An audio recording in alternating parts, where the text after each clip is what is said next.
What's something only kids who grew up poor would understand? We lived in this small house on the edge of town. Not terrible, but definitely not nice. The wallpaper peeled in the corners, our carpet had this permanent musty smell no matter how much my mom cleaned, and everything we owned came from yard sales or was handed down from relatives. My mom worked 2 jobs at that point, and my dad had been laid off from the factory about a year before. He was picking up whatever work he could find, but money was tight, like counting pennies for milk tight, eating the same pot of beans for a week tight. My best friend Haley lived across town in one of those new developments with matching houses and actual sidewalks. Her parents both had office jobs with benefits, and they had this system where they could order takeout on an app and have it waiting when they got home. That was like magic to me. One Friday, Haley invited me for a sleepover, and I was beyond excited. Her house had central air conditioning. We had one window unit that only worked if you hit it just right, and an actual game room with a TV just for playing games. The morning of the sleepover, my mom sat me down for the talk. Not that talk, but the one poor kids know all too well. She explained that I shouldn't ask for extra food, that I should wait to be offered things, and that I shouldn't mention certain things about our house. She slipped a $5 bill into my pocket, just in case, and hugged me extra tight. That $5 felt like a fortune and a burden all at once. I knew it was probably grocery money for the next day, and I was terrified of spending it. When I got to Haley's house, everything was exactly how I imagined. They had matching furniture that wasn't broken anywhere. Their fridge had an ice maker in the door, like magic ice whenever you wanted it,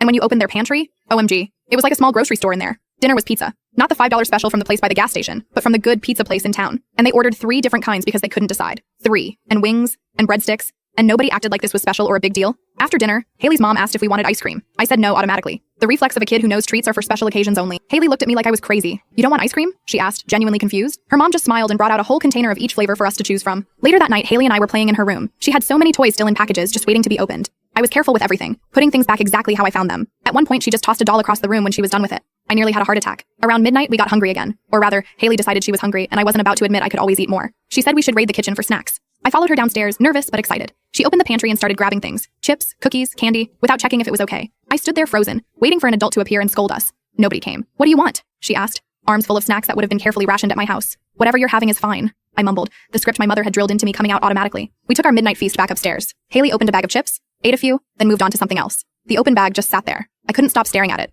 At home, you never left food open like that. You sealed it carefully, sometimes with clothespins because we didn't have those fancy chip clips. Food wasn't something you just abandoned half-eaten. The next morning, Haley's dad made pancakes. Not from the mix, but from scratch. And there was real maple syrup, not the corn syrup stuff in the bottle shaped like a woman. He kept asking if I wanted more. And I kept saying no, even though I did. Because that's what you do when you're a guest and you're poor. You don't impose. When my mom came to pick me up, Haley's mom sent me home with leftover pizza in a real glass container. Just return it whenever, she said casually. That container was nicer than anything we owned. In the car, my mom asked if I had fun. I nodded, but I felt weird. Like I'd visited another planet where everything was easier and nobody worried about the things we worried about daily. Did you use your emergency money? Mom asked quietly, and I handed her back the $5, still folded exactly as she'd given it to me. The relief on her face made my chest hurt. A week later, Haley came to my house. I was terrified. We spent days cleaning, rearranging furniture to hide the worst parts, and my mom made our cheapest meal, spaghetti with watered-down sauce, look fancy with parsley from our sad little garden. Halfway through the evening, we lost power. This happened a lot in our neighborhood, but I was mortified. My mom calmly lit candles and told a story about how this was like camping, making it seem fun instead of what it really was. Another bill paid late.